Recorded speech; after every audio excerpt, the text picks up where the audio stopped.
কয় ইসমাইল আয়া হাই খারাপ কাম করছে। জনপ্রিয় কন্টেন্ট ক্রিয়েটর ইসমাইল হোসেনকে কিন্তু ধর্ষণের মামলায় গ্রেপ্তার করা হয়েছে। তো বুঝতে পারছেন যে ইসমাইল হোসেন কিন্তু তাকে আটক করা হয়েছে এবং তাকে আটক করে কিন্তু পুলিশ হালুয়াঘাট থানায় নিয়ে গেছে। তার বিরুদ্ধে কিন্তু একটা ধর্ষণের মামলা করেছে একজন কাজের মেয়ে। সেই মেয়ের সাথে নাকি তার সম্পর্ক করে অনেকদিন যাবত সম্পর্ক ছিল।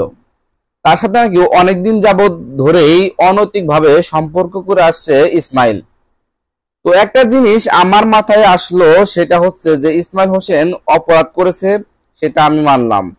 তো অনেকদিন যাবত যেহেতু আপনার সাথে অবৈধ কাজ করে আসছে ইসমাইল সাহেব, তো আপনি এতদিন কোথায় ছিলেন? আপনি এতদিন কেন তার বিচার চাননি? আপনি এত সতী নারী, এত ভালো একটা নারী, আপনি কেন 5-6 মাস ধরে তার এই অবৈধ কাজ যে আপনার সাথে করে আসলো তাকে কেন প্রশ্রয় দিলেন? কেন আপনি আইনের আশ্রয় নিলেন না তখন? আসলে আমাদের সমাজে বর্তমান সময়ে আমাদের পেছনে কিন্তু একজন যে সফলতা অর্জন যদি করে থাকে তাহলে কিন্তু তার পেছনে সবসময় শত্রু লেগে থাকে। আমি বলবো না যে ইসমাইল হোসেন অনেক ভালো মানুষ বা ভালো কাজ করে, এগুলো আমি বলবো না। আমার প্রশ্ন একটাই, তার ওই যে মেয়েটা তার বিরুদ্ধে অভিযোগ দায়ের করেছে এবং মেয়ের মাও যে বক্তব্য দিল, সেই বক্তব্যের পরিপ্রেক্ষিতে একটা কথাই বলবো যে আপনারা এতদিন যাবৎ যেহেতু এই অবৈধ কাজ করেছে ইসমাইল হোসেন, কেন এতদিন আইনের কোনো আশ্রয় নিলেন না? আপনারা কোথায় ছিলেন এতদিন?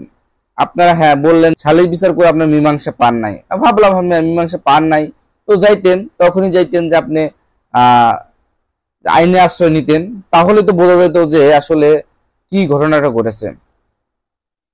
তো ইসমাইল হোসেন যদি আসলে এর অপরাধটা করে থাকে তাহলে কিন্তু তার পর্যাপ্ত শাস্তি হওয়া দরকার। তো যতটুকু শোনা যাচ্ছে ইসমাইল হোসেনের বন্ধু এনামুল বা এনামুলের আরো গ্রামবাসী যারা আছে তারা কিন্তু বলেছে যে ইসমাইল হোসেনকে আপনারা চেনেন, ইসমাইল হোসেন কিন্তু অনেক ভালো একটা মানুষ। তো কন্টেন্ট ক্রিয়েটর হিসেবে ইসমাইল হোসেনের কিন্তু অনেক সুনাম রয়েছে, তিনি কিন্তু সবসময় ফানি কন্টেন্ট করে থাকেন। তো একটা কথাই বলবো, সেটা হচ্ছে যে ইসমাইল হোসেন যদি আসলেই অপরাধ করে থাকে তাহলে কিন্তু তার পর্যাপ্ত পরিমাণ শাস্তি হওয়া দরকার। কারণ যে অবৈধ কাজটা তিনি করেছেন তার পরিপ্রেক্ষিতে কিন্তু তার শাস্তি হওয়া দরকার। তো দেখা যাক যে ইসমাইল হোসেনের কি শাস্তি হয়। ধন্যবাদ সবাইকে।